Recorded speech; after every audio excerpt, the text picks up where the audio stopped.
hall, or better yet, the police. Wait! You can't just leave me here!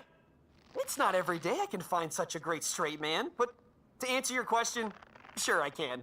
Don't worry, I'll let the boys in blue know you're hanging around up here. I'm sure they'll find you before you get too lonely.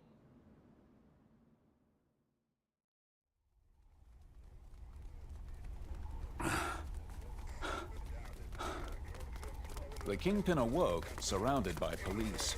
His dry mouth tasted of bile. The sense of helplessness infuriated him. They'll never be able to hold me. But now is not the time for a fight. I have a better idea. Gentlemen, come in. I have nothing to hide. The lead detective gawked at the unconscious men. Whew. If you say so. You have the right to remain silent. Anything you say can... Fisk held up his wrists. They handcuffed him, with oversized cuffs, he realized. The cops hadn't responded to some nuisance call. They expected to find me here. Someone had given them inside information. A traitor. Do you understand the rights I have just read to you? Yes. It took 3 straining officers to force their collar to his feet. Thank heavens I sent Vanessa to Long Island. I'm used to dealing with vermin, but she should never have to deal with such indignity. Where's the tablet, Kingpin? If I had it, do you think I'd be foolish enough to keep it here, where it could incriminate me? Perhaps it was that very issue that caused the little disagreement with my web-swinging ally. Spider-Man's your partner? The grin Fisk gave in response wouldn't be admissible as a confession, but it spoke volumes. The officer at his back, still holding his wrist clamps, piped in. Jameson was right. That guy's a menace. Their disappointment was charming. The bedraggled detective grabbed a walkie-talkie. Anyone spot Spider-Man in the area, I want him taken in for questioning. That was almost too easy. Loath as I am to admit it, I owe that vigilante-obsessed publisher, J. Jonah Jameson, my thanks.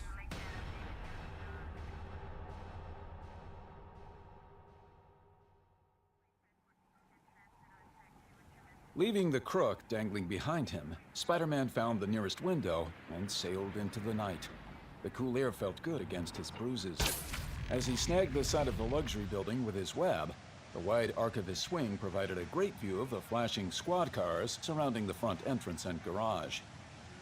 Excited, he scrambled down the side of the building. I'd know that shiny dome anywhere. They've got the Kingpin! As soon as he was close enough for the officers to hear him, he pulled the tablet from his back and held it aloft like a trophy. Hey! Boys in blue! I've got something for you! In retrospect, given his history with the law, their reaction shouldn't have surprised him. But it did. It's Spider-Man! He's got something in his hand! Could be a bomb! Wait, a what? Are you guys... Jeez, I'm only trying to... Watch it! He's probably out to free the Kingpin! The bullets drew closer.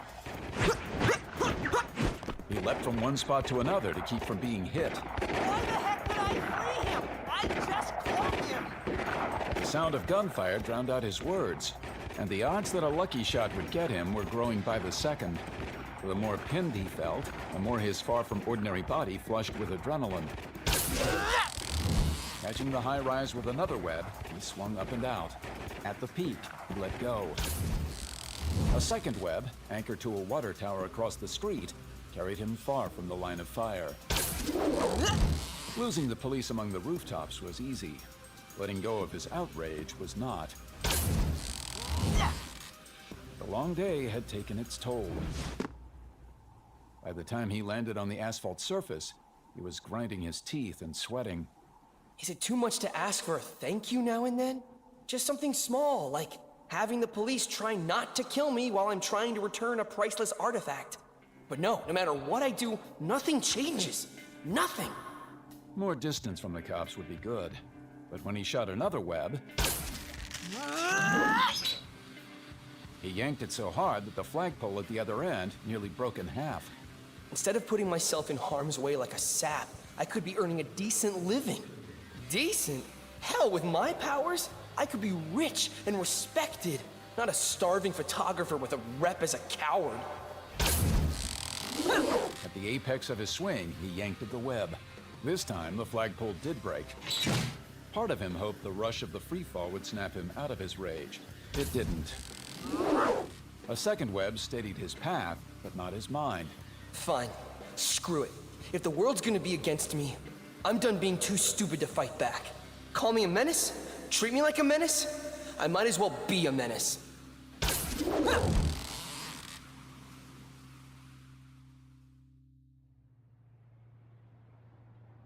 Peter lay in bed, staring at the ceiling, his heart hammering. Every now and again, he glanced at the tablet, thinking how ridiculous it was to have the greatest secret in history sitting half hidden under his dirty laundry. Something had to change.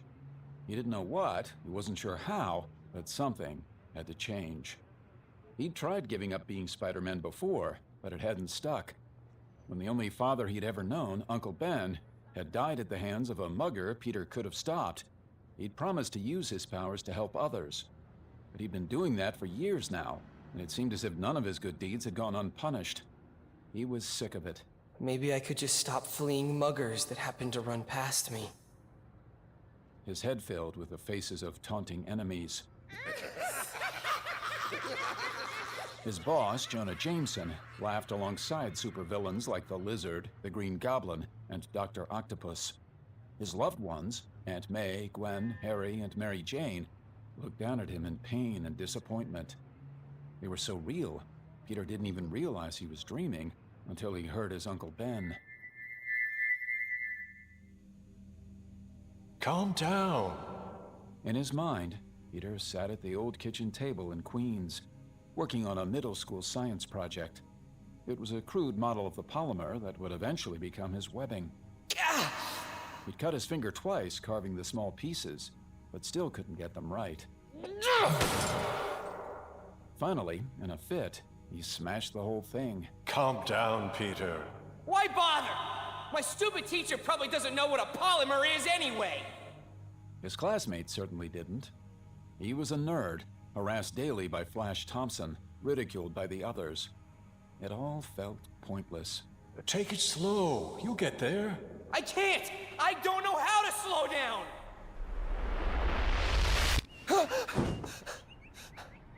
As he woke, he realized he still didn't.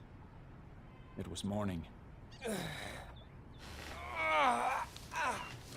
He felt hungover, partly from the bruises, but mostly from the mix of anger and guilt still roiling his gut. The night's phantoms clung to him like strands of his own web. He robotically made breakfast, managed 2 bites, then trudged to ESU.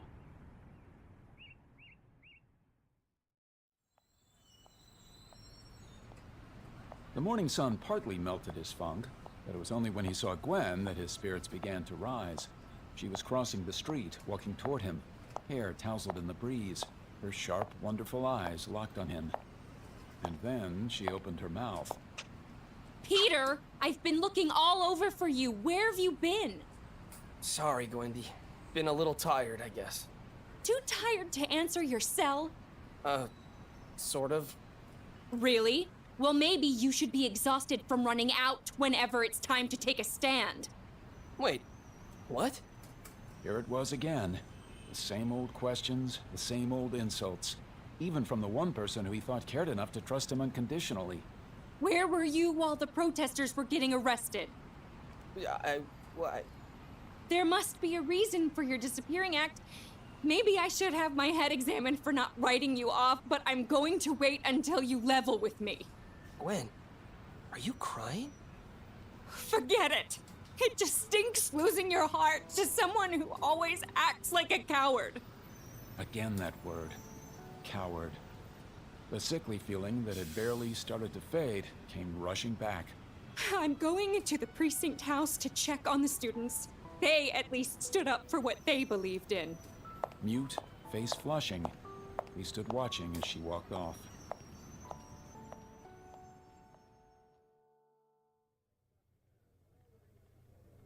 In the precinct's walnut-paneled conference room, a stoic Dean Corliss met the glares of the tired protest organizers.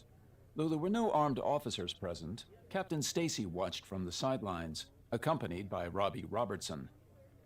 Bleary-eyed from a long, sleepless night in the basement holding cells, Josh Kidling refused to sit at the same table with Corliss. Bad enough we're facing jail terms. Are you here to expel us? The gray-haired Dean Sy communicated both his ease with his own authority and a lack of patience. No, Mr. Kidling. The police have determined that your student group had nothing to do with the bombing. And, despite the YouTube video in which you personally threatened to steal the artifact, ESU is dropping all the charges. I'm also here to tell you that the money initially earmarked for the hall has been reallocated to needs-based financial aid. Then we won? If you'd like to think of it as some sort of contest, Mr. Robertson, then yes, you won. Why didn't you do that in the first place? Why refuse to meet with us? I never refused. I delayed the meeting because I was trying to arrange additional donations that would have made both expenditures possible. Admittedly, I should have shared that with your group before things spiraled out of control, but our biggest donors didn't want to be seen as rewarding your protest. So you kowtowed to the 2%ers. Again, if you like, yes. But they are the ones with the money. In any case, we're past that now. The structural damage the thieves caused is being covered by insurance, giving us ample funds for the renovation. That's all I came to say. As the dean rose, Captain Stacy handed him a cane that was leaning against the table. I hope in the future we'll all be able to continue this dialogue in a more productive manner.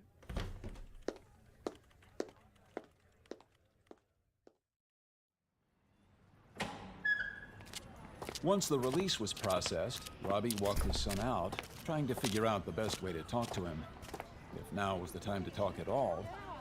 They paused on the steps to enjoy the sun. Randy looked exhausted. What he needed most was rest and a home-cooked meal.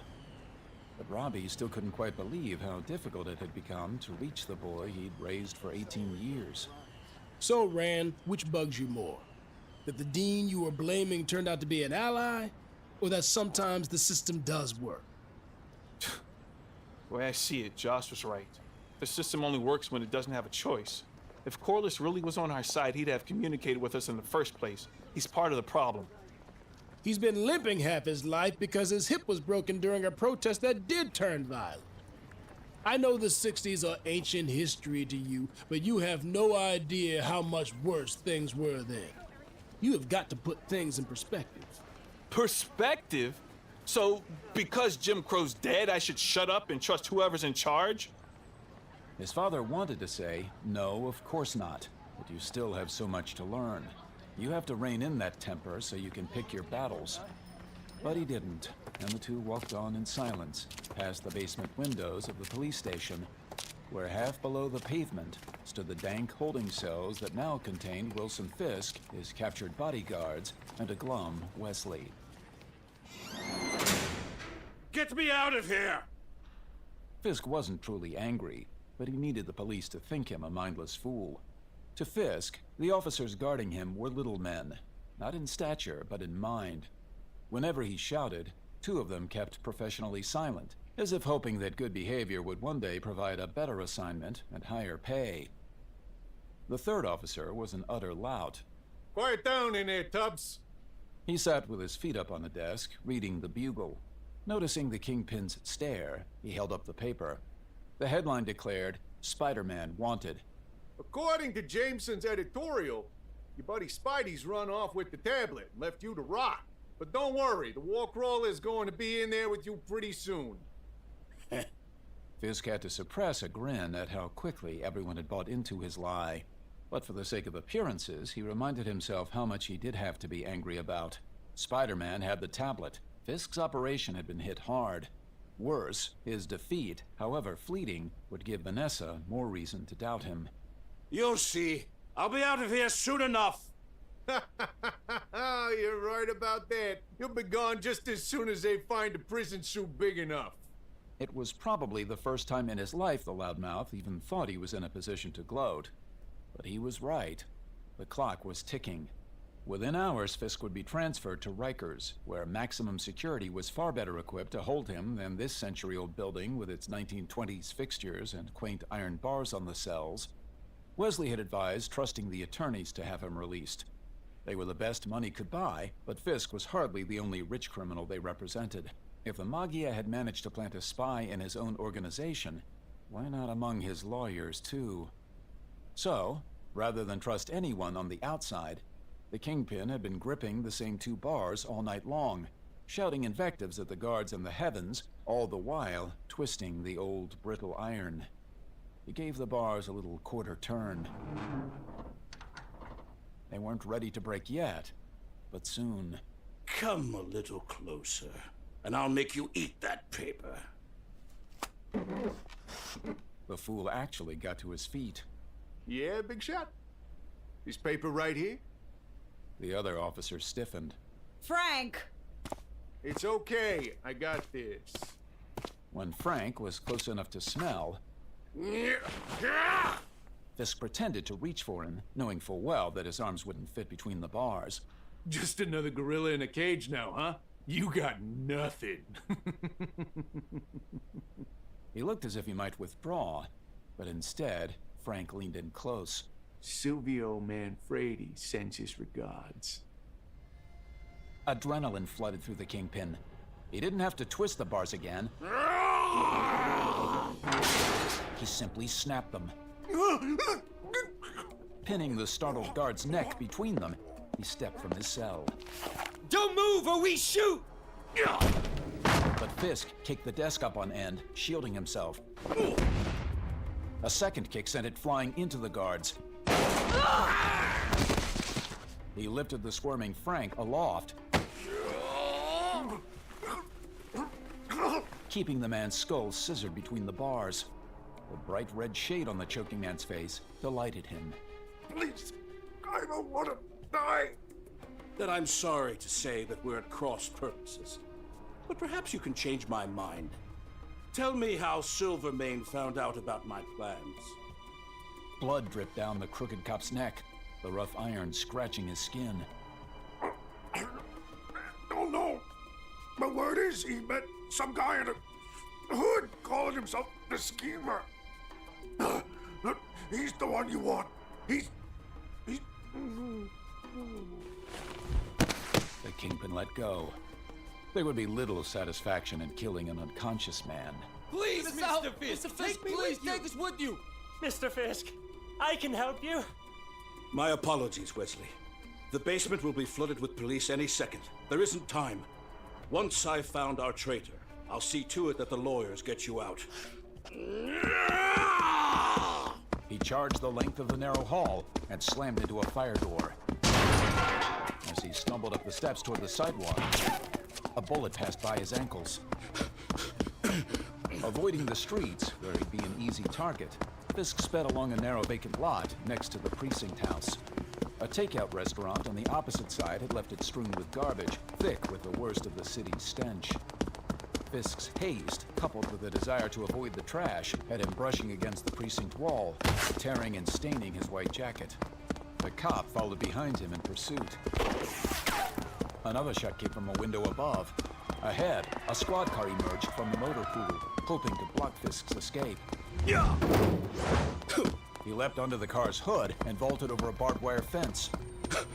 Though loath to flee any fight, at least now Fisk had the room to do so. His powerful legs carried him through side streets and parks, but the police cruisers on every wide avenue told him it would be foolish to remain on foot. Finding a safe spot behind a wide oak, he withdrew the small phone he kept concealed in the leaden heel of his shoe. He flipped it open, then hesitated. His organization had been compromised by the schemer. Who was there left to call? There was only one option. Vanessa, his raison d'etre. It would make him look weak. Still, it was fitting that his emotional salvation would become his physical salvation as well. She would understand. Of course she would. Hello? My love, I am in trouble. The coded GPS in the phone will take you to me. It has to be just you, alone. I'll explain why when you get here.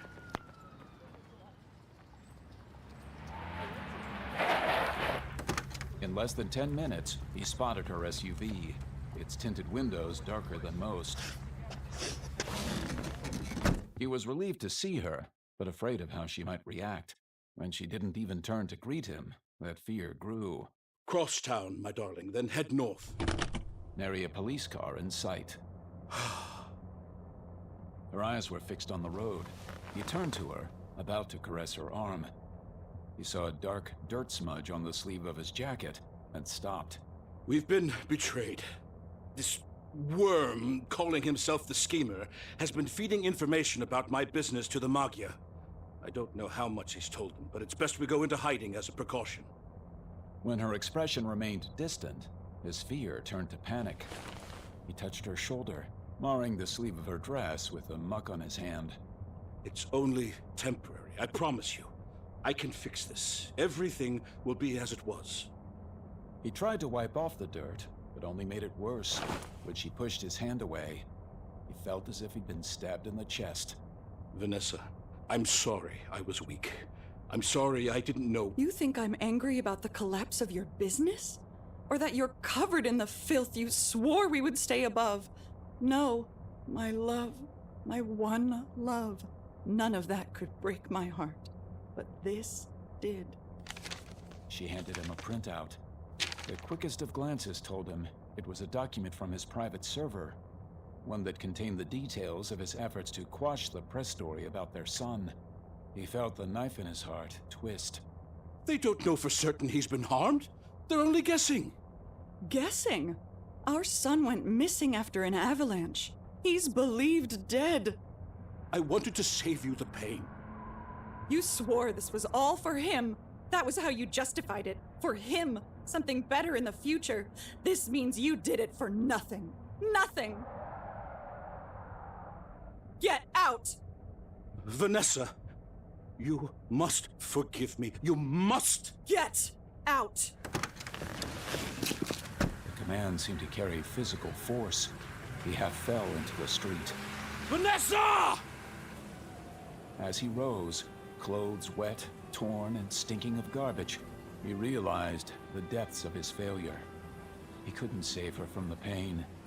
He couldn't even save her from the smell. A small crowd gathered, like flies drawn to rotting fruit. Thanks to the bugle, Fisk's face was as well known in the city as the wall-crawler's mask.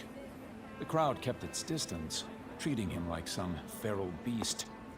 He managed to stumble off before anyone could record him with their damned ever-present phones. I will have my revenge on the Schemer, on the Maggia, on Spider-Man, on everyone!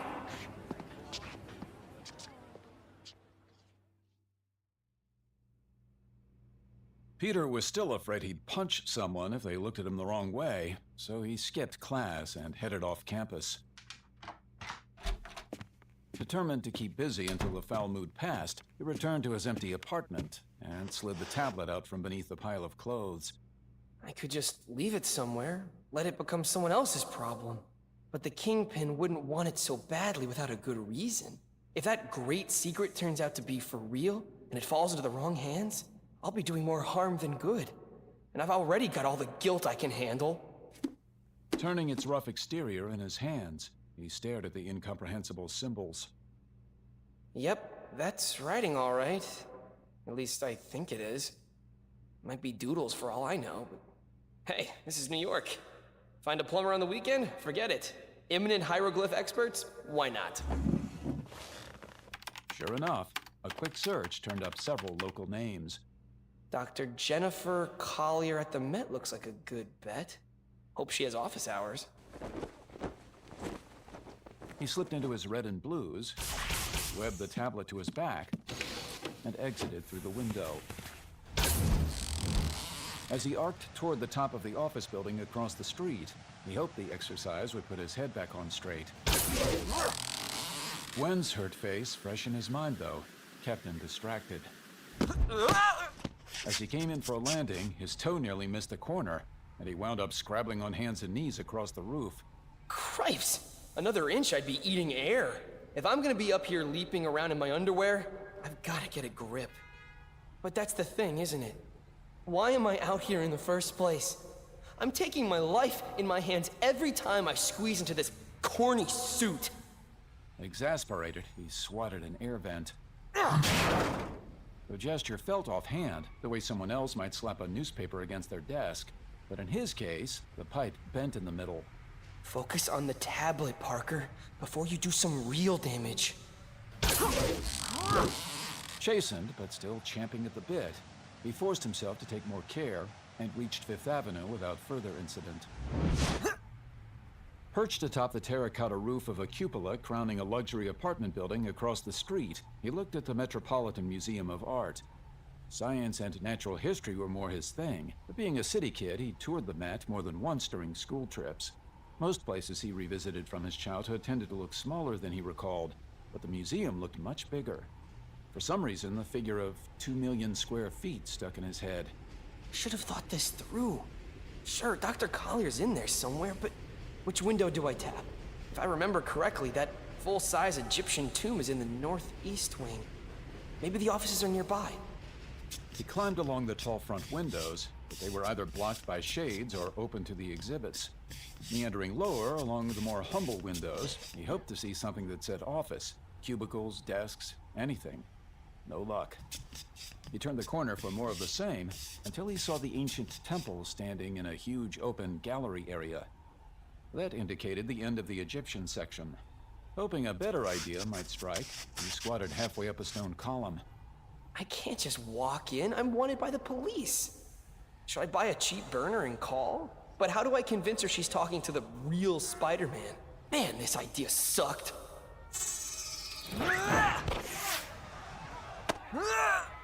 Clinging by one hand, he looked down.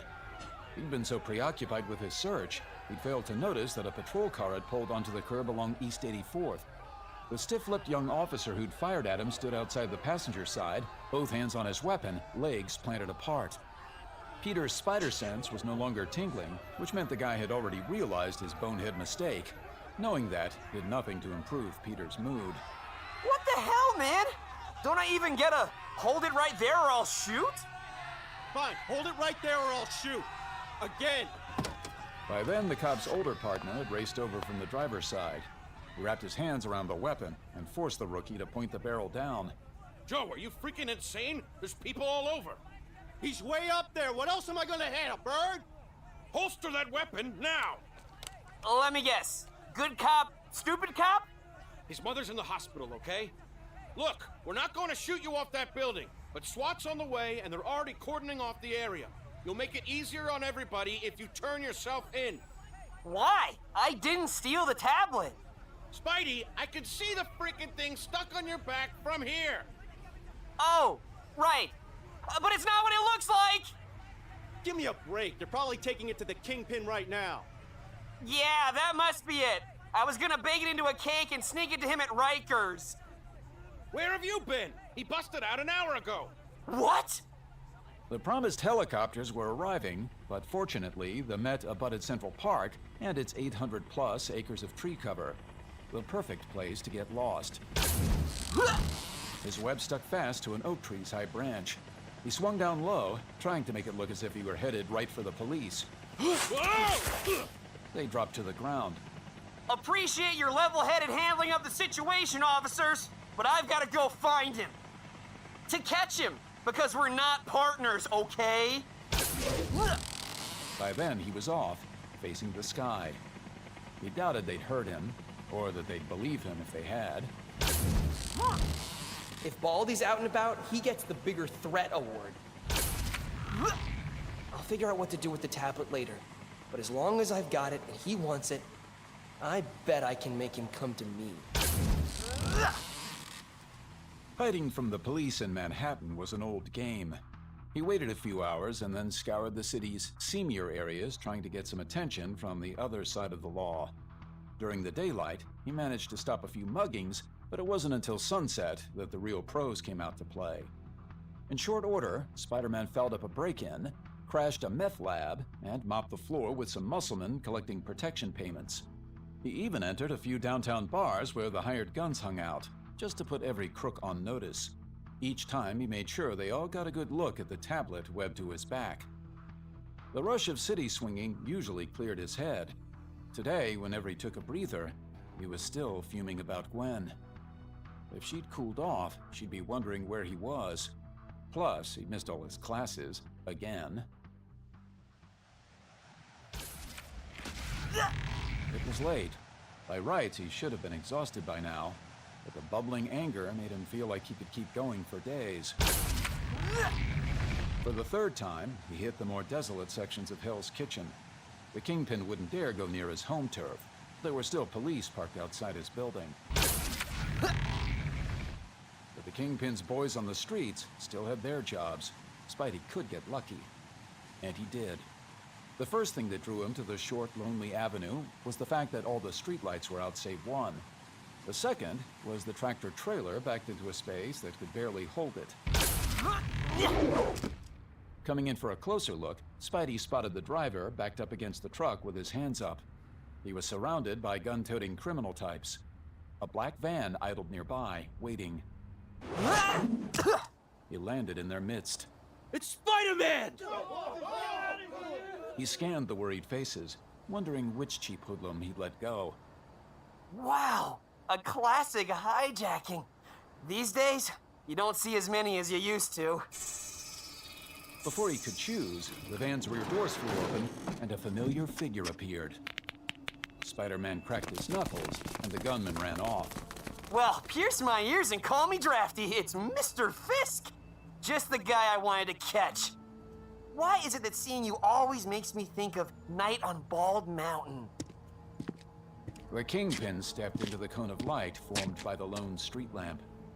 Being a fugitive, even for a day, had taken a toll.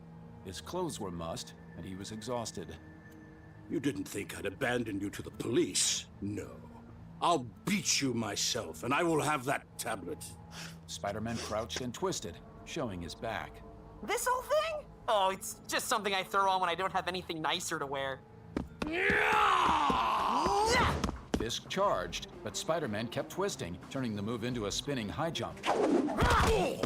Coming back down on the mobster's broad shoulders, he slammed his fists into the sides of his skull. Or is aspirin more the kind of tablet you should be looking for? While the Kingpin staggered, Peter jumped again. Pulling the artifact free, he tossed it up and pinned it high on a building with a glob of webbing, safely out of reach. He landed, one hand to the ground, ready to begin the battle in earnest. Fisk circled, looking for an opening. As they squared off, Peter felt relieved. I don't know about you, Stay Puffed, but I've been looking forward to hitting something that really deserves it all day. My sentiments exactly. It was like hitting a fire plug. Fisk kept his skull pointed straight ahead, not even turning to absorb the impact. Wrapping his arms around the wall crawler, he tried to tackle him. Spider-Man held his ground, put his hands against the white shoulders, and pushed. Each man strained, trying to force the other back. Neither would bend, but Spider-Man's superior strength soon had the soles of the Kingpin's oversized shoes scraping along the asphalt. Maintaining his grip, Fisk hurled them both sideways. Fisk rolled, using his greater weight to force Spider-Man beneath him. Holding his enemy in place with one elephantine arm, Fisk pounded away with the other. No one defeats me! No one! The first punch caught Spider-Man's nose and bounced the back of his skull against the ground. It only made Peter angrier. No! After that, each time a fist came down, Peter twisted his head out of the way and jabbed. Alternating his left and his right, he connected 4 times for every one of the Kingpin's glancing attacks.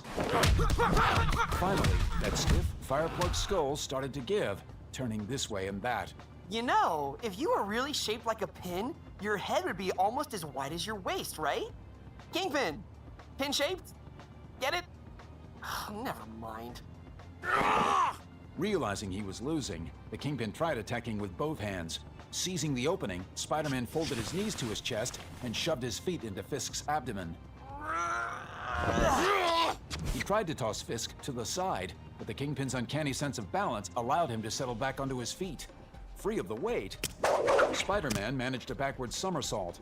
Before Fisk could raise his arms to block, Peter landed a solid roundhouse. But Fisk kept coming forward. He's a wreck. What's keeping him on his feet? They went at each other like boys in a playground brawl, punching, kicking, no longer caring what they hit as long as they hit something. Losing his advantage, Wilson Fisk succumbed to the beating and dropped to one knee. He landed in the middle of the street, along the double yellow line, face down. Finally! But it wasn't over. Through his bloodied lips, the Kingpin mumbled, Vanessa, and rose again. It can't possibly take much more to finish him off. Peter jumped toward the roof of the Kingpin's black van to gain some height for a flying slam, but he instinctively shifted in midair, his spider sense screaming. The Daily Bugle's satellite van narrowly missed him. It came to a halt in the worst possible spot, right between Spider-Man and the Kingpin. No less than J. Jonah Jameson himself stepped out. Get a live feed up, Leeds. I told you that witness tip was hot. Now the whole world is going to see this. Peter had once thought the publisher's face was prematurely wrinkled until he'd caught him napping. Resting, Jonah looked 20 years younger. The guy was just perpetually angry. Well, I've had a crappy day too. Get out of the way! Both of you! Leave the Kingpin to me! And let the two of you escape again? Oh, not a chance. Leeds, where's my feed? In the van, reporter Ned Leeds gaped at the rearview mirror. Mr. Jameson, another car's pulling up. So what? This is the story of the year! Stop being in... The SUV swerved around Fisk and stopped. When the rear door popped open, the Kingpin, with what must have been the last of his strength, threw himself inside. My love. No. Peter couldn't make out Kingpin's last words, but the tone was strange. Not like a mob boss commanding an underling. More humble, almost pleading. You can't fool me! Is that a woman at the wheel? And wait, did he say my love? Between his confusion, the simmering anger, and the lunatic screaming in front of him, Spider-Man didn't know how to react. I've got to calm down. They'll be easy enough to follow, and with JJJ ranting, getting out of here sounds like a great idea. He pressed his palm. Empty? Seriously? Tell me I've got another web cartridge. Please tell me. As his hands fumbled with his belt, the car picked up speed. The distance between them was increasing. He braced himself for a long-standing leap. It'll be close, but even if I can't reach it, I'll be able to toss a spider tracer on it. Leeds! Spider-Man's trying to get away too! Block him with the van! Leeds obediently gunned the engine. The satellite van lurched ahead of the leaping Spider-Man. It wasn't much of an obstacle, but it was enough to check his momentum. Completing his perfect round of misfortune, Spider-Man landed behind it. The SUV carrying the Kingpin went around the corner, out of view. You hysterical nut! I was trying to stop the Kingpin! You let him get away! You don't fool me! You're pretending to be enemies, but I know you two planned the whole thing together! This time, you're finished!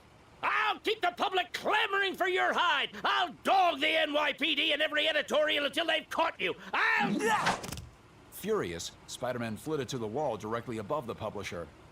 You'll what? Go on! You'll what? Ah! Leeds! Stop him! He's attacking me! You know what? This is the first time you've been right in a long time. You've been attacking me for years. Now it's my turn. He grabbed Jameson by the lapels of his overcoat and lifted. No! No! Leeds popped out of the van. Spider-Man! Don't! Spider-Man took a few steps higher so that Leeds couldn't reach the publisher's dangling feet. No! No! Take a hike, Leeds. This is between me and the hate machine. Jameson's eyes were popping out of his skull. The veins in his temples throbbed. Do you have any idea what all of your stupid lies have done to my life? As Jameson's head slumped forward, Spider-Man saw all those wrinkles disappear. Jameson! Hey! Jameson! What did you do to him? Climbing down, Spider-Man gently lowered Jameson to the sidewalk. I just wanted to give him a scare. Stunned, he allowed Leeds to push him out of the way and grabbed Jonah's wrist. You gave him more than that. I don't feel a pulse. Shaking, head swimming, Spider-Man climbed to the nearest roof. His body begged him to keep going, to run and hide, but he ignored the impulse. He waited in shadow for the ambulance to arrive, then watched the EMT crew load the still unconscious Jameson inside. This can't be real. It has to be some kind of nightmare. Hoping he would wake up, Peter kept watching.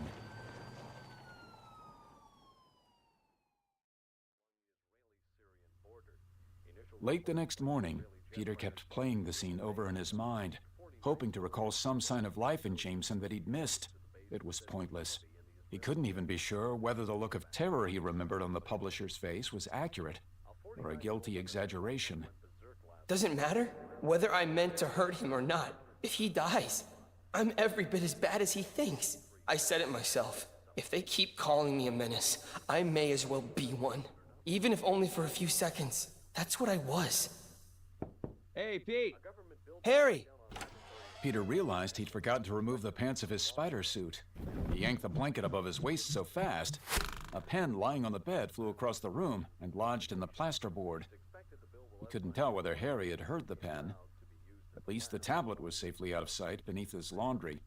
Haven't seen you in a while, so I thought I'd check in. Harry, man. Sorry about the bills. The curly-haired youth raised his hands in surrender. Hey, don't turn me into that guy. Pay up when you can. What's the point of being a 2%er if you can't cut your brilliant pal a little slack? This is more of a general, are you okay? The wealthy heir had been Peter's first college friend. When others dismissed Harry as a snob, Peter listened to his worries over his dad's weird behavior. Of course, Peter never mentioned that a chemical concoction had temporarily turned Norman Osborn into the villainous Green Goblin. I tried saying hi yesterday, but you looked like you were practicing for a zombie walk. Then you were gone for the rest of the day. What's up? Is your aunt okay? She looked fine when I visited. Did you hear any different? Is she okay? No, just fishing. Things cool with Gwen? There, I've got no idea. Got it. Look, whenever you're ready to talk, I'm here. I know that, Harry. I'm okay. I think at least half my funk is this flu I'm trying to duck. My body can't decide if I should get better or worse. Harry clearly wasn't buying it, but he bobbed his head. Smiling, he let it go.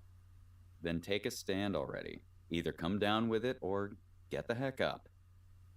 Knowing Harry didn't mean take a stand the same way Gwen had, Peter offered a weak farewell wave. Harry left him alone. Again. When I don't take a stand, I'm a coward. When I do, I put Jonah in the hospital. It was better before I got my powers. Back when I was Flash Thompson's victim. At least then I knew I was getting batted around for nothing. A few feet below the pen he'd embedded in the wall, his camera sat on the bureau. Remembering that he'd set it up in the exhibition hall, he powered it up and clicked through the JPEGs. Seeing himself tackle the bad guys and save Randy made him feel better. Not much, but a little. Even Jameson would admit some of those are pretty good. With him out of the picture, I don't even have anyone to sell them to.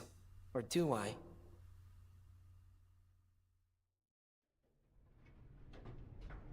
Showing up at the Bugle would also mean getting the latest on Jonah. He wasn't sure he was ready for that. Convincing himself he had to find out sooner or later, he managed to dress and head over to 39th and 2nd. But when the Bugle building's ancient elevator opened on the editorial floor, he had to drag himself out. The floor plan, reporters' desks surrounded by windowed staff offices with old-style window doors, had been unchanged for years. Their crusty leader was too cheap to update anything. Peter had once seen him duct tape a broken keyboard together. Surprisingly, it had worked for another 6 months.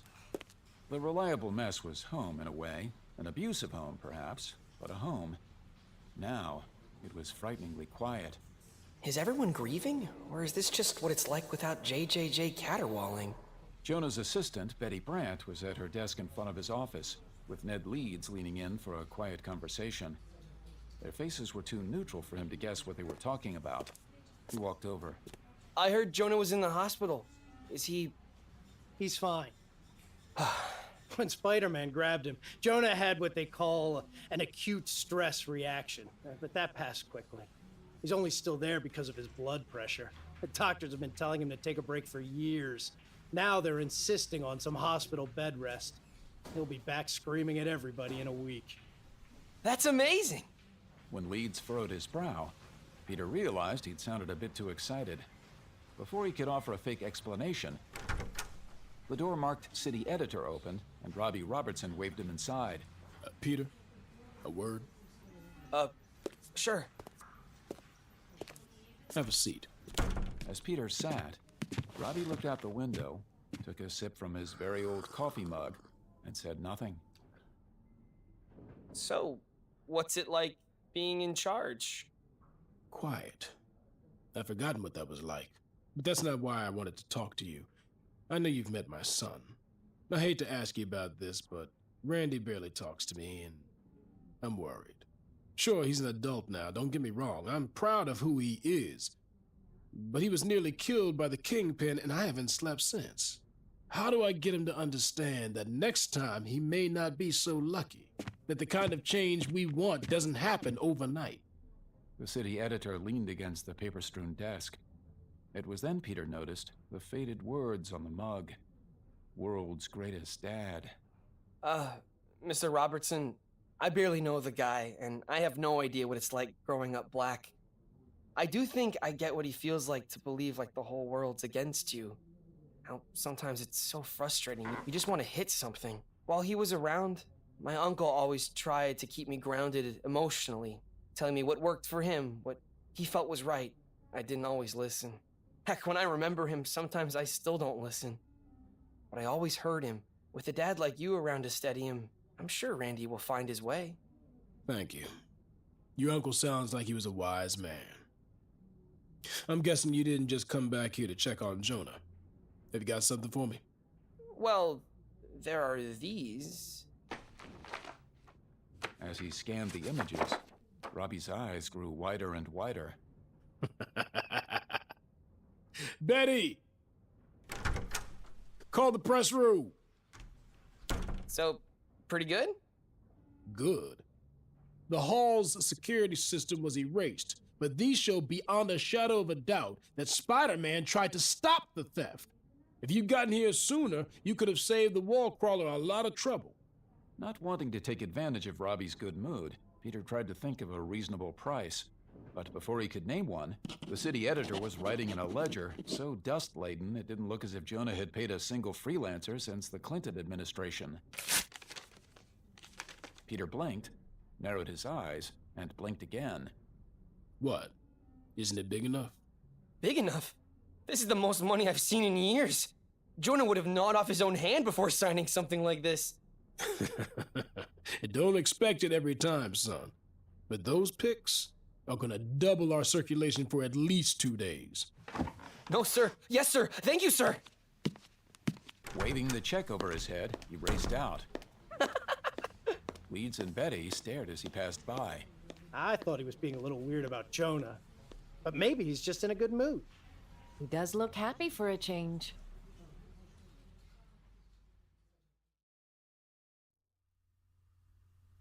At home, he added up the bills 3 times.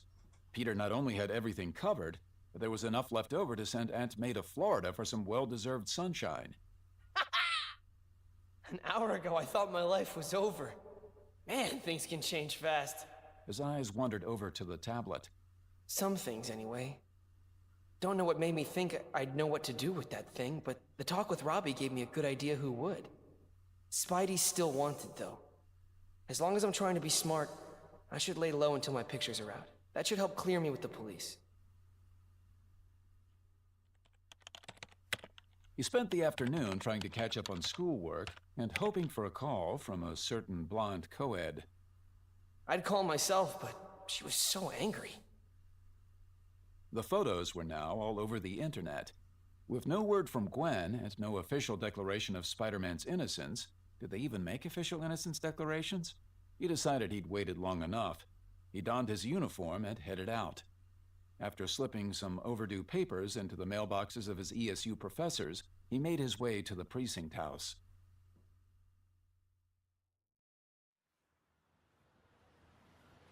Despite the quiet surrounding the building now that the protests were over, he perched in the shadows of an overhanging elm and waited. His patience was rewarded when a trench-coated figure exited and looked in his direction. Spider-Man worried he'd been spotted, but after briefly admiring the few visible stars, the figure covered his white hair with a fedora and nodded a farewell at the officer standing by the door. Night, Captain Stacy. I trust Gwen's dad as much as I do anyone. Just want to be sure we're alone first. When Stacy turned onto an empty tree-lined street, Spider-Man followed. Catching up, he lowered himself in front of Stacy, upside down on a web line, and held out the tablet. I hear the police are looking for this. The semi-retired detective looked more pleased than surprised. Spider-Man. You know it. I've been trying like crazy to protect this thing. The Kingpin's got a lot of informers, but I figure if anyone can get it into the right hands, it's you. Stacy took the stone, but kept his eyes on the web slinger. Why not come in yourself? The Bugle photos made your role plain, but there are a few things I'd like to speak with you about. Sorry, Captain. My relations with the police haven't exactly been cordial. You have a point, but that works both ways. Obviously, I can't stop you. Thanks. Captain Stacy wasn't the only one keeping his eyes on Spider-Man's departure. The dark car parked at the corner looked empty, but the schemer sat at the wheel. When the web slinger was out of sight, the schemer turned his attention to the man with the tablet. Stacy took off on foot, headed away from the precinct house. It was a smart move. If the captain hadn't already suspected that some of his officers couldn't be trusted, the slow response from certain units during Fisk's escape would have given him pause. In fact, the schemer knew that the Kingpin had one paid informer on staff at the precinct. The Magia had two. The schemer knew a lot of things. Stacy crossed the next avenue. The schemer started the engine. He circled the block, spotting Stacy again on the other side. Keeping his distance, he followed as the captain strolled along, turned onto a street of townhouses, and entered one. He's brought it home. A perfect hiding place, if no one else knows it's there.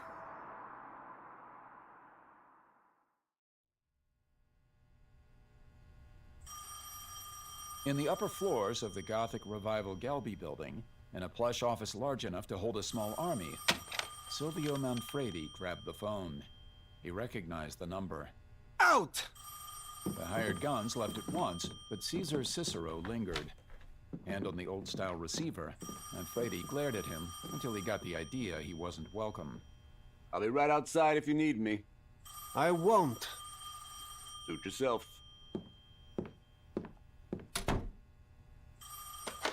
Schemer, no one's seen the Kingpin since he tangled with Spider-Man. Tell me you know where he is. I don't, but I may have something better. There ain't nothing better, but I'll bite. What? The ancient tablet he was after. Spider-Man just handed it to Captain Stacy. Seems the old detective doesn't trust the precinct house anymore, so he brought it home. He's probably calling the feds now, so it won't be there for long. If you want it, you'll have to move fast. Want it for what? A paperweight? You can't move something that hot unless you've already got a buyer. This isn't about money. None of it is. It's about the Kingpin. He stole the tablet to make himself look good. Once it's in your hands. Yeah, I get it. It'll make us look better. Cicero! The lawyer must have had his ear pressed against the door. You read the arts section. What do you know about that tablet the Kingpin stole from ESU? It's supposed to hold some great secret, but hey, the dirt under my fingernails holds some great secrets too. Silvermane nodded. It seemed like a waste of time. Still, the schemer had been right so far. And if Fisk was so interested, maybe he had a buyer set up. What kind of secret? That's the thing. Nobody knows. They only ever managed to translate a couple of words. Like what? Googling the question on his phone, Cicero skimmed the entries. Let's see. Those who know the something something will drink the something something. That's it. I know I could use a drink or something. Silvermane's eyes clouded over. All at once, he was a weak, terrified child, hiding in the shadows, and listening to a song that his grandmother thought she'd kept to herself.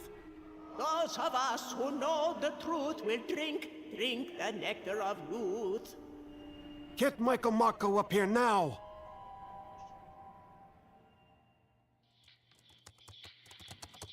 Sitting in the cozy bedroom above her father's study, Gwen Stacy tried to get down another few lines of her biophysics paper on her laptop. It wasn't due until next week, but she preferred having time to revise her work. It helped clarify her ideas and clear her mind. And her mind certainly needed clearing. After all, it was better than staring at the phone and debating whether to contact Peter. After her blow-up, he'd done his usual vanishing act, leaving her feeling like the magician's pretty but befuddled assistant. Why doesn't he call? Well, probably because he thinks I'm still angry. I am still angry, aren't I? With her father safely in for the night, Gwen's missing boyfriend became the sole focus of her concern. As her anger ebbed, the worry grew. She looked at her phone, trying to convince herself she was being ridiculous for not calling him first. He's probably off sulking somewhere. Sulking, more likely celebrating. She'd seen his byline on the photos of Spider-Man battling the Kingpin. It was probably the high point of his career. Why hadn't he called to share the news? Because I called him a coward. The photos made her as confused as she was proud. Peter would walk through fire to get a good picture. Why wouldn't he make a stand on real issues? Why couldn't he open up to her? Was what they had together that frightening? And what exactly do we have? It sounded as if something heavy had crashed through the window of her father's study. Grabbing the taser she kept by her bed, she raced downstairs, but stopped short of the study door. She knew better than to rush in. If there was a break-in, she could just as easily become a hostage as a rescuer. Crouching, she crept toward the sliding double doors. If I were you, I'd get out now. Even though you cut the alarm system, I'm sure the neighbors have already called the police. Realizing the words were meant for her, Gwen hit the number on her cell that transmitted a silent alert to the precinct house. They'd be there in minutes, but a lot could happen in minutes. As she moved closer, the crisp smell of outside air reached her nostrils. It was so strong she figured the intruder hadn't just cracked a window pane. They must have completely broken the frame. The doors were open slightly, allowing a narrow view of broken glass and splintered wood along the carpet. She saw her father, grim, tense, but thankfully unhurt. Given the intruder's size, Gwen wasn't sure how long that would last. At first she thought it was the Kingpin, but this man had a head of thick black curly hair.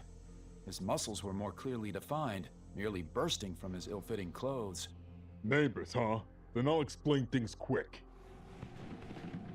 With disturbing ease, he lifted their old Bridgewater sofa, the one they'd owned since she was a child, since her mom was alive. This is gonna be you unless you hand over that tablet. I already told you it's not here. I hear different. The trespasser moved toward Captain Stacy. Gwen aimed the taser. She doubted it would have much effect on that giant, but the Stacys weren't going down without a fight. She was about to rush in when the man veered toward the wall.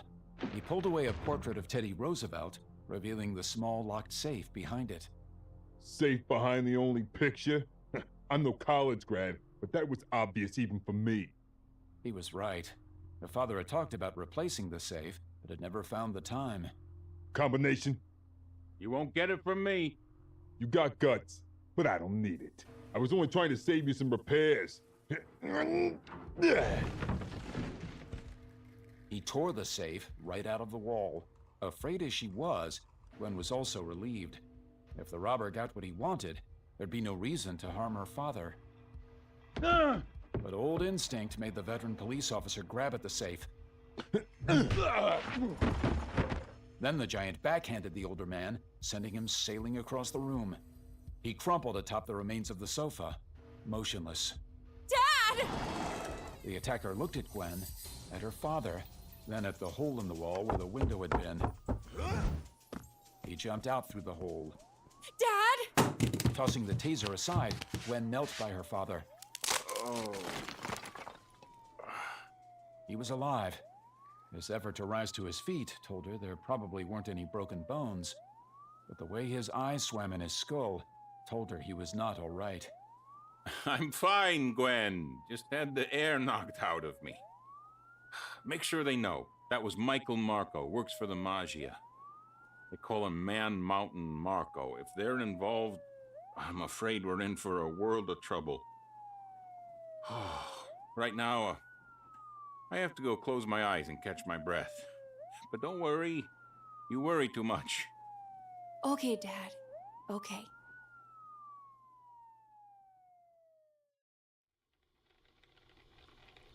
In the morning, Peter felt more and more off, as if something important was missing. When he caught himself smiling while he made breakfast, he realized what it was. Tension. I'm not tense. Is this what being well rested feels like? He glanced at the clock. There was plenty of time before Aunt May's train was scheduled to leave, so rather than rush off as usual, he sat and ate with his bemused roommate. You know, Pete, handing money over to the electric company doesn't make most people this cheerful. Are you kidding? It's like a weight's been lifted off my shoulders. I can't wait to You didn't see Gwen yesterday at all, did you, Harry? I think she headed home early to get some work done. You two make up yet? No, man. Why haven't you called that girl already? Or at least texted? I'll do better. As soon as I see off Aunt May, I'll track down Gwen and talk to her in person. The mood I'm in, I could charm the clouds from the sky. Bring an umbrella just the same. They're predicting a downpour.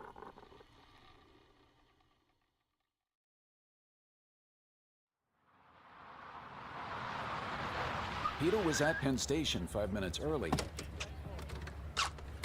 waving eagerly as Aunt May's cab arrived. Grabbing all her bags in one arm, he almost forgot to pretend they felt heavy. Yow! Didn't we talk about not bringing all your barbells? Don't hurt yourself, dear. Rent one of those caddies. No, I've got it. I won't drop a thing. Aunt May wavered for a moment. Peter quickly set down the bags and reached to catch her. Easy, Aunt May. I've got you. He watched her carefully before letting go of her shoulders. You sure you're okay now? She pinched his cheek, hard. Ow! See? Strong as an ox. You just have to be careful about getting up too quickly at my age. She marched with him toward the departure tracks, smiling all the way. Peter, dear, those pictures made me so proud. But you're certain you can afford this?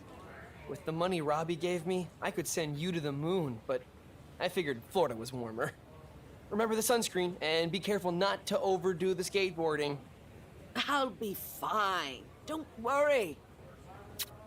As he straightened, Peter noticed a vaguely yellow color around the edges of her eyes. He wondered how fine she really was. Sunshine would be good for her, right?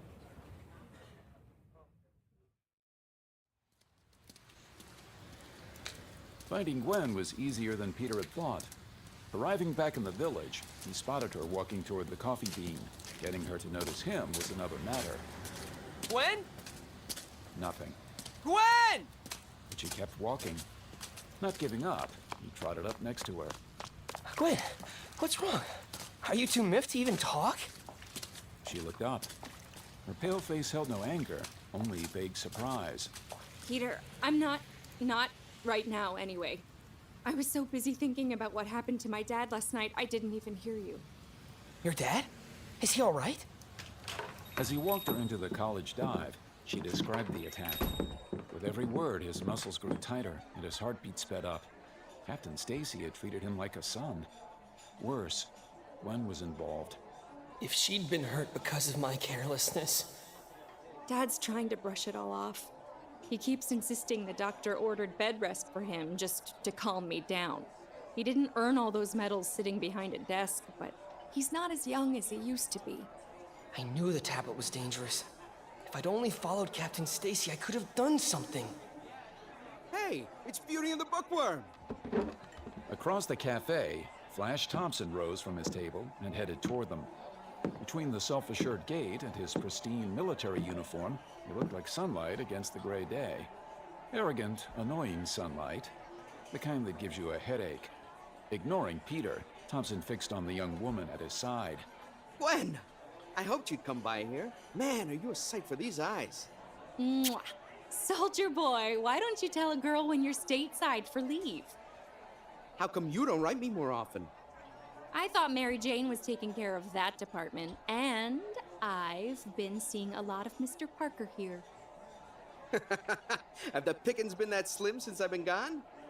Peter knew it was idle ribbing, but he was already tense. He rose to his feet, ready for a fight. I thought the army had changed you. Last I saw you, I swore you were almost human. But if you think that outfit gives you the right to treat me... Flash pointed a dismissive thumb at the door. Screw off, Brainiac. When I need a civilian, I'll ask for one. This isn't high school anymore. I'm not gonna let you put me down in front of Gwen. Peter, what's gotten into you? He was only kidding. The good cheer vanished from Thompson's face. Maybe I'm the one who was wrong about you. Maybe you're still the same uptight nerd I always thought you were. But Flash's sneer was lacking its old haughtiness. He actually looked a little hurt, so Peter lowered his hands. Okay, maybe I overreacted. But no one likes to see some other guy make a play for his girl. Look, pal, any heteronormative guy that doesn't make a play for her is ready for embalming. But don't let me interrupt. I'll bounce. Thanks for the warm welcome. As soon as his sharp uniform disappeared in the rain, an abject Peter turned to Gwen. I was all fired up after hearing what happened to you. I'm sorry. You should be. For a boy who's always missing when there's trouble, it's strange how hostile you can be to a man who's been in combat. I heard her. I'm a boy, he's a man. I'm a coward, he's selfless. If I'm being honest, I wasn't just revved up from hearing about last night. I was jealous, afraid of losing Gwen to Flash. And stupid rants like that are exactly what'll drive her away.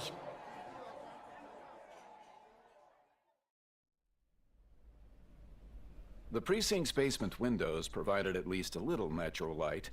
With the ceiling fixture sparse, Wesley found himself in the shadow of the dozen guards present since Mr. Fisk's escape. New York State required an arraignment within 24 hours of arrest. If they were too busy to get to him before that, it could provide grounds for his release. Wesley's heart sank as the cell door opened, with a half hour to spare. Instead of a judge, though, he was taken to a particularly severe-looking officer behind a security window. The officer gave him his things. Sign, please. I'm being released? What is this, some trick? Are you planning to have me followed? I wouldn't know. They don't let me in the room where the tricks get planned. I hear it's hidden in the sewers with the mole men. I don't appreciate the sarcasm. I don't care. Door's behind you. Unless you'd like to go back to holding. At the front entrance, his hands full, he waited for another officer to hold the door for him. Tucking the envelope under one arm, Wesley shoved the old oak slab open himself and stepped out. A limo was parked at the curb. A chauffeur in full regalia trotted up and flashed open an umbrella over his head. May I take your things? No. Though the seconds it took him to reach the limo left him soaked, he hesitated to enter. Instead, he leaned down for a look at the occupant. Caesar Cicero. What is this about? Why don't you get out of the rain so we can talk more comfortably? Wesley didn't move. Cicero rolled his eyes. You know that thing they always say in the movies about how if I wanted you dead, you would be already? Hey, you probably said it yourself, right? Get in. Cicero looked out his window. Funny how fast things change. One minute your friend's leaving you to rot in jail, the next your enemy's calling in favors to get you out. If you think I'll tell you anything about Mr. Fisk, you're sadly mistaken. Yeah, I get it. You're not gonna leave your man until the day you die. Nice song, good for you, don't sweat it. These days, there are probably a few things I could tell you about Wilson Fisk. But this ain't about him or his dying operation. It's about an old rock someone swiped from the exhibition hall. The tablet? You'd be lousy at poker, you know that? We should play sometime. Anyway, yeah, it's ours now. It's worthless to you. You have no idea what it means. Worthless, priceless, I hear all kinds of things. Fact is, you don't know what it says either. That's the thing about really good secrets. They're secret. The limo pulled so smoothly into traffic, Wesley barely realized they were moving. What I do know is that the very thought of figuring out that secret makes your geekhood tremble. How do I know? Because we have access to all the Kingpin's servers, every document, every email, no matter how private, yours included. Cicero tossed a printout into his lap. As Wesley read, his hair dripped onto the paper. Cicero waited for him to finish, rubbing a stubby index finger adorned with a gaudy ruby ring. Get the picture? Yes. Good. Denial can be a mother. Personally, I think it's a waste of time, but I don't get to tell you what it's like indulging a boss's eccentricities, do I? Or only on me. The things I could say about that fossil. But I won't. Not ever. I'm not only loyal, I'm on the winning team. Something that you and I do not have in common. I can prove to you a dozen different ways there's nothing left for you to betray. The Kingpin is over. On the other hand, here's your big chance to translate that stone. Reaching an oddly ominous Gothic Revival skyscraper, the driver took a sharp right. Just before the limo disappeared into its private garage, Wesley recognized the Galby building. They came to a gentle halt before an elevator. If I refuse? Then you die. Which, sure, we all have to do eventually, but in your case, you die without solving the puzzle that's been eating at you. This time, the driver was less than polite. He yanked Wesley from the car and pulled him to his feet.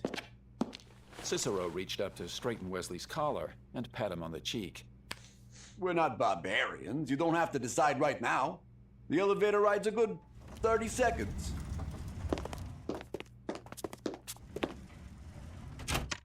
Trapped in the small confines, Wesley's nostrils flared at Cicero's cologne. The Magia attorney nudged him. If it helps, tell yourself that if you play along, you can still somehow turn the tables and help out your old boss. Dead, you're no good to anybody. Wesley had thought Cicero's gruff mob speak indicated a second-rate intellect, but now he knew it was a facade. The man was a master manipulator. Wesley had been thinking along similar lines. Cicero swept his arm like a maitre d', showing a diner to his seat. And hey, if you live, let's have that poker game sometime. The office was so large, its shadows held more than a few somber, silent guards. A mahogany desk stood, tastefully lit, at the far end of the room. Idly, Wesley reflected that it would make a perfect replacement for the original Capone desk destroyed in Mr. Fisk's gym. Behind it sat another original, Silvio Manfredi, last of the old-time Magia leaders. He was likewise carefully maintained, but with less success. His skin tone nearly matched his gray suit. The shirt and tie, clearly meant to complement his blue eyes, brought out their jaundiced yellow instead.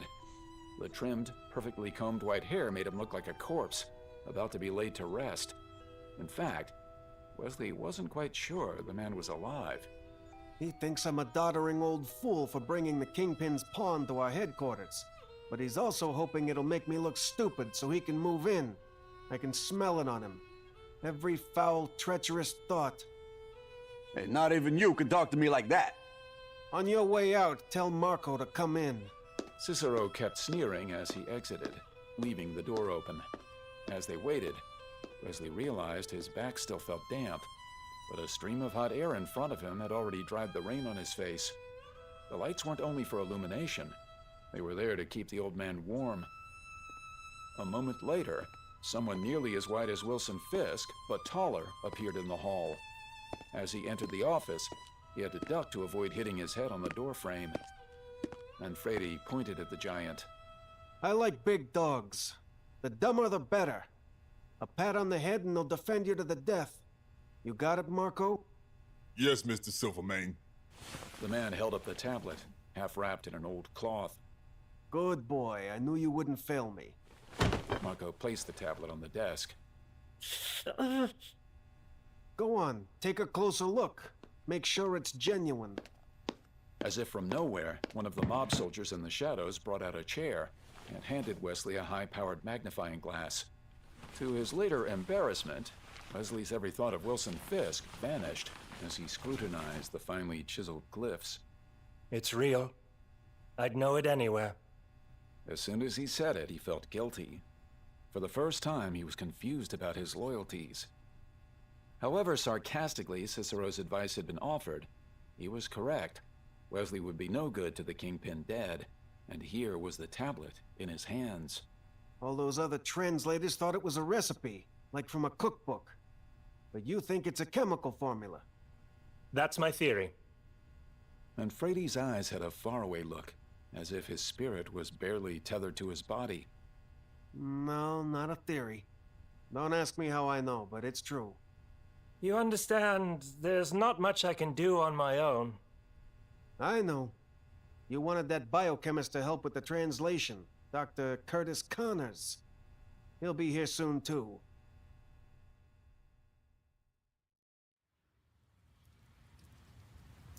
George Stacy lay propped up in his big wood-frame bed, faded blue pajamas mostly covered by thick blankets, as his daughter arranged pillows of various sizes. Spider-Man watched from a branch outside. He was close enough to the slightly opened window to see and hear everything without being seen himself. Eavesdropping made him feel guilty, but shocking Gwen with his sudden costumed appearance was out of the question, so he'd have to wait until she left. He'd hurt her enough already. The captain looked torn between allowing his eager daughter to ease her worries or begging her to stop fussing. I'm fine, Gwen, really, good as new. She kept arranging the pillows so tenderly it made Peter's heart ache. Are you sure? Can I bring you anything? No thanks, Sonny, really. Okay, but if you want something, just bellow. Promise? Did Peter call on the landline? Stacy appeared delighted to have the subject shift away from his health, but Spider-Man's gut twisted. No. Why, were you expecting him? I did think he... He's not the only boy in the world. Then why do your eyes glow whenever you mention him? Could you just stop being a detective for a minute? I'm just worried he's still angry about his run-in with Flash yesterday. Me? Really? I figured she'd still be angry with me. Then why don't you call him? Because I'm still angry with him. There it is. Who wouldn't be? I won't pretend to understand that, but as I've said before, my dear, he couldn't make you so angry if you don't... Sorry. Homework's waiting. Stacy waited a few moments, then looked at the window. She's gone. If you'd care to come in, son. Gut knot tightening, Spider-Man sheepishly pulled up the sash and perched on the sill. How did you... I've lived here long enough to have a pretty good idea how